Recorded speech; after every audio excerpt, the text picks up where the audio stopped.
AskReddit. Nurses and doctors of Reddit. What's your weirdest, scariest paranormal stories that took place during work? Did a rotation in a burn unit. There are tons of stories that go around, but I'll share my favorite. A pimp lit one of his prostitutes on fire, and she immediately bear hugged him, causing them both to suffer pretty severe injuries. Unfortunately, hers included an inhalation burn. They both were being treated in the same ICU, but on opposite ends. Weeks later, she ends up coding and passes away. And after about 30 minutes, as things start to quiet down, the guy starts screaming from his room, "Get her out! Get the damn girl out of my room!" There is probably some medical explanation for this, but still the weirdest thing I've ever seen as a nurse so far. We had a very robust, confused old lady on our floor. Her room was in front of the nurse's station so we could keep an eye on her, and had one of our nurse's aides as a sitter too. She was always fighting, kicking, trying to get out of bed, very restless and agitated, as some patients I've had before can get before death. One day we were called into the room as her heart rate was going down and she lay still with her eyes open. It was 30, 20, then flatlined. We checked for a pulse and did not find any. She was a DNR, so we did not attempt resuscitation. We closed her eyes, prepared to get the body bag and call the family. The sitter remains in there to start getting the body ready. Less than 10 minutes later, she calls us back in. The old lady is at it again, hitting, kicking, trying to get out of the bed. She came back to life. Honestly, we found the situation hilarious, and I still have never seen any patient come back to life like that on their own. I think she made it out of the hospital too. I'm an ICU nurse. A patient's son rang the hospital at 11 p.m. on a Saturday night saying he was sure his dad was dying. His dad had a severe stroke and was doing okay. Recovery would be difficult, but he wasn't expected to die and was pretty stable at the time. I was looking after him, and he was a lot of work because he would try to get up but couldn't walk, so he'd fallen a lot. The son really wanted to come in, even though it's way past visiting hours, but I'll bend the rules in for a good cause. I figured, what the heck, it's Saturday night, come on in and sit with your dad.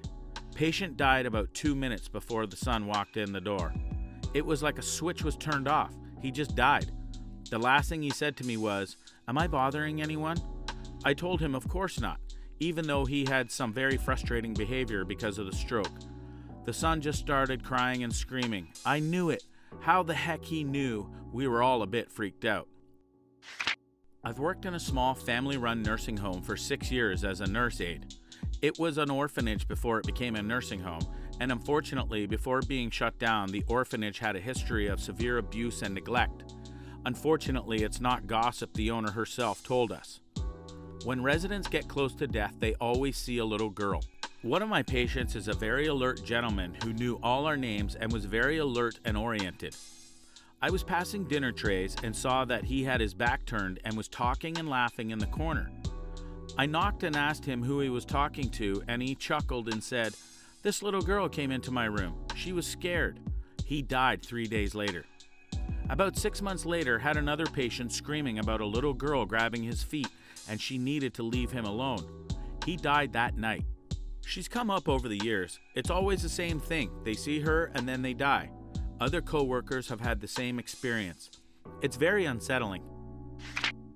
I am a nurse in a hospital, and my patient was a well-known card reader in town, not too heard of in Louisiana. I had actually gone to her about 10 years prior, and she was eerily accurate. While caring for her for a few days, I walked into her room and she was unresponsive. She had been very lethargic all day, but now she was out. Her daughter is at the bedside and is trying to wake her up. I sternal rub her and inflict pain with no response and a very thready pulse. I call a rapid response. This woman then wakes up randomly and was full of energy within a 30-second span. She told me she was dead and watching me in the room the whole time, knew exactly what happened.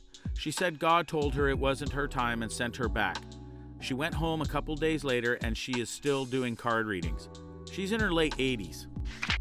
I'm a psychiatric nurse. Early in my career, I worked at a residential mental health facility. There was a resident I'll call Marion Duchesne. He was an elective mute, which simply means that he couldn't talk, but there was no pathological findings as to why.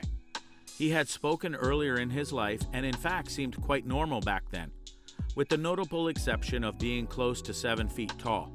He'd been raised in the Deep South and joined the military when he was 19. After boot camp, he was stationed somewhere in the South. One night, he just vanished. It was declared an AWOL for years, and finally he was declared missing and dead. 10 years later, a 7-foot-tall man walked into a VA hospital emergency room in my part of the Midwest and said to the receptionist, "My name is Marion Duchesne, and I've been dead for 10 years." Those were the last words he ever spoke. He was covered with dust and he was wearing the same clothes he'd been reported to be wearing the night he vanished.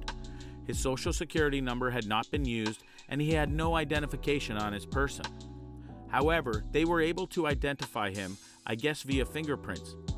He was well fed and in good health except for his refusal to speak. The family was notified, but they said they had already grieved their lost man and that whomever was claiming to be him simply could not be. They said there was a haint and a stand-in for their dead relative and demanded not to be contacted again. Marion paced all day, every day. Not in a frantic way, but just lumbering up and down the halls and outside. He smiled all the time and would be moving his mouth in a way that indicated talking or muttering, but he was dead silent. He had an unnerving habit of throwing his head back with his mouth wide open, as if he were laughing heartily, but not even a breath could be heard. If told to go to the dining room for a meal, he'd go and eat. But if nobody told him, he just kept pacing, never indicating hunger. If offered a cigarette, he'd smoke it in an oddly formal way, almost delicately, if that makes sense. But he never seemed to crave smoking.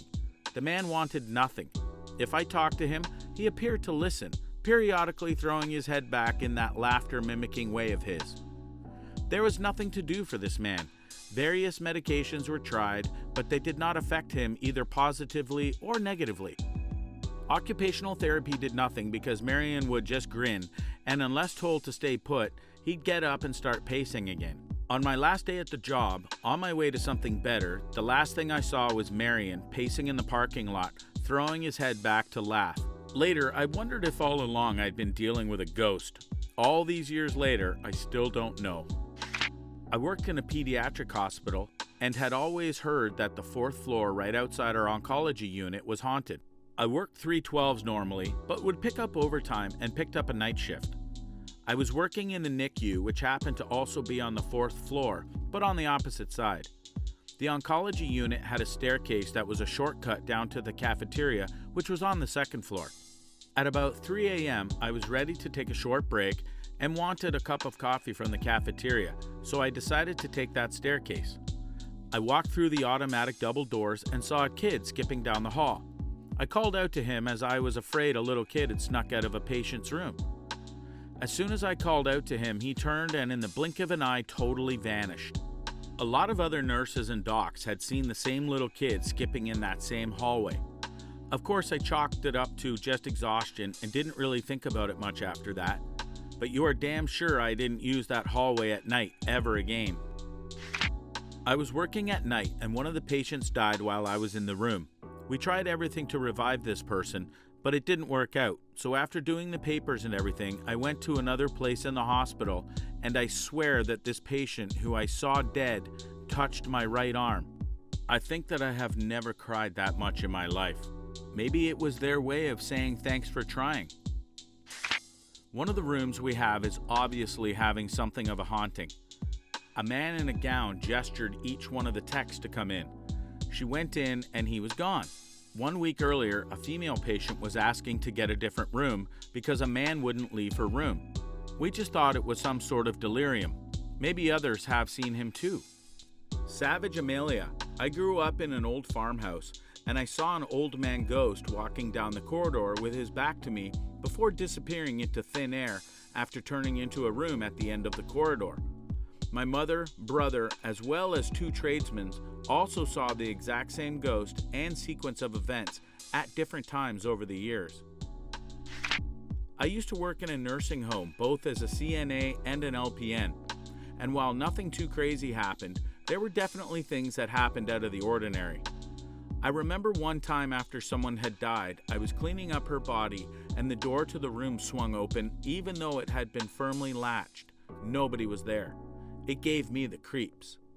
There were instances of furniture being moved, lights turning on and off by themselves, and toilets randomly flushing by themselves as well. I also remember I had one resident one night who asked me to make sure I closed the door to the closet that was at the end of her bed. And she told me that when it was open, that woman kept going in and out of it all night and it kept her awake. Oh, I have so many I don't know where to start. I worked in a geriatrics nursing homes for years, so most of our patients died within a few years of being with us. Anyways, I had a new patient move into one of the rooms on my hall that my previous patient had just passed in. My new patient kept calling at night saying that there was this woman who kept coming into her room and trying to talk to her. At first I just passed it off on her being in her 90s and struggling with dementia. So I assured her that I would lock her door at night to make sure no one could come in. After about a week of this continuing to happen, I sat down with her and was asking what the woman looked like, thinking she may just be hallucinating her daughter or sister or something. And she proceeded to tell me that this woman had a pink robe on with blue fuzzy slippers and her hair up in curlers, and the woman would come in and sit at the foot of her bed, pat the new patient's feet, and try to talk to her, but she couldn't understand what she was saying. I almost pissed myself. The patient that I had in that room prior to my new one went to bed every night in her pink house robe, blue slippers, and her hair in curlers. It stopped after about 2 weeks.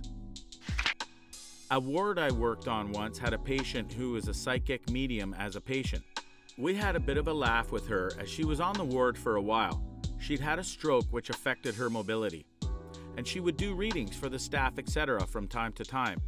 I took it all as just a bit of fun until one evening when she pressed her nurse call buzzer and told us to go check on a patient in a side room as he was dead. We went to check and sure enough found that the gentleman had died. Later on, we asked our psychic patient how she had known, and she told us she had seen him coming out of his room and obviously distressed. She realized he had died and had to explain to him what had happened and help him to pass over, go to the light. Now, I am not a believer, but that gave me the creeps.